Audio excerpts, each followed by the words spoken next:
Ya tenemos la primera semana del juicio que enfrenta Perú con Chile ante la Corte Internacional de Justicia de La Haya.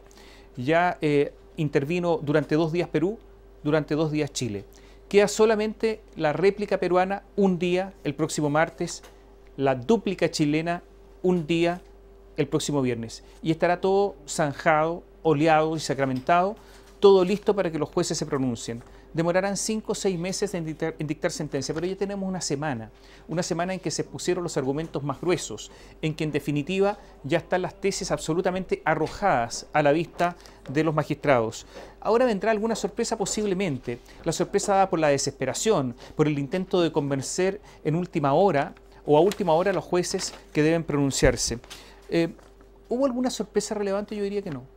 En general fue todo lo que sabíamos. Pequeñas cosas, alguna crítica, alguna ironía, sí, pero en general las tesis ya las conocíamos con anterioridad y el asunto es extremadamente simple. ¿Hubo tratado? Si es que hubo tratado, esas declaraciones de 1952, 1954, ¿cumplieron con los requisitos que a la época se exigía a los tratados? ¿Hubo voluntad de las partes de celebrar un convenio no solamente para informar a terceros que estos 3 países reclamaban 200 millas de zona económica exclusiva, sino hubo voluntad de establecer un límite entre ellos? Esas son las preguntas simples que deberá resolver el tribunal. Sin embargo, hoy yo diría que hubo una sorpresa.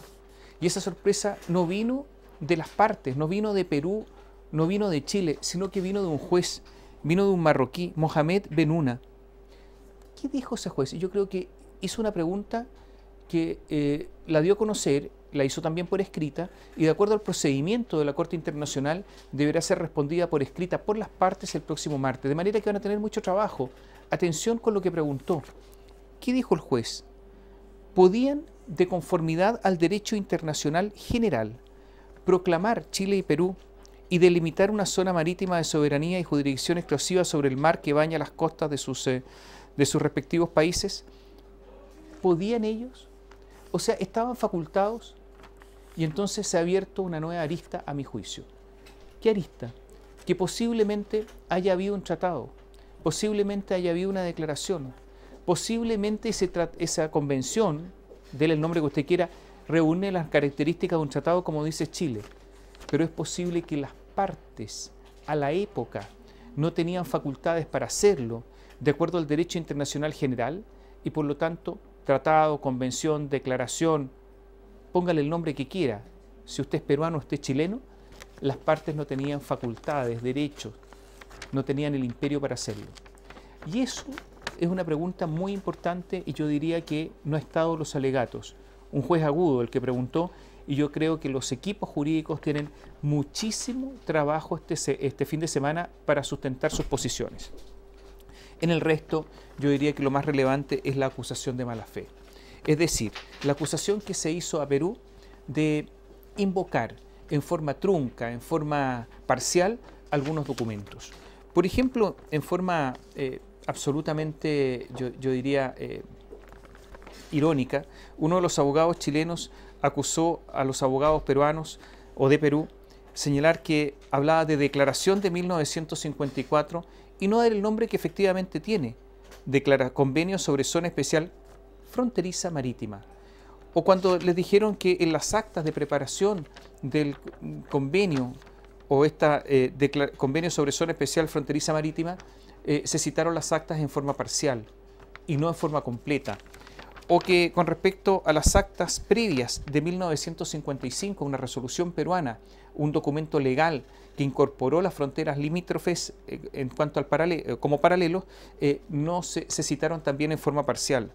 O que cuando se recurrió a las actas del Congreso peruano previas a esta decisión de 1955, se dijo en Perú que las actas estaban perdidas y que no existían, y que Chile recurrió a un diario cualquiera, de estos diarios que se venden en los kioscos, pero que había reproducido en forma textual esa declaración.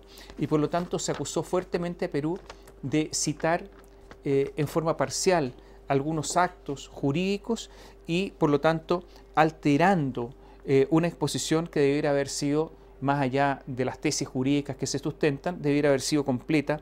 Y se dijo entre líneas que había un abuso de la acción internacional que corresponde a un Estado y que había un abuso de la confianza de la Corte. Yo diría que esto fue lo más fuerte, lo más firme dentro de todo lo que hemos conocido en materia de jurisprudencia. Se citaron numerosos casos en la conducta de las partes que Chile invocó o el análisis pormenorizado de los tratados.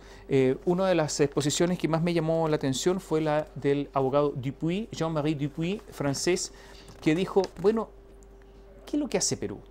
Perú dice que la declaración de 1954 es una simple declaración. Después ha dicho que es una soft law, o sea, una ley suave. ¿Existen las leyes suaves? Que no es un tratado, pero si no es un tratado, ¿cómo obliga a las partes? ¿Cómo obliga a terceros? ¿Cómo lo invoca respecto de terceros para las 200 millas? Que elija, le dijo. Y todas esas son cuestiones que deberán ser resueltas por los abogados peruanos y que evidentemente entran en unos análisis jurídicos muy profundos y que corresponden a la estatura jurídica de estos abogados que son los máximos conocedores del derecho internacional a nivel mundial.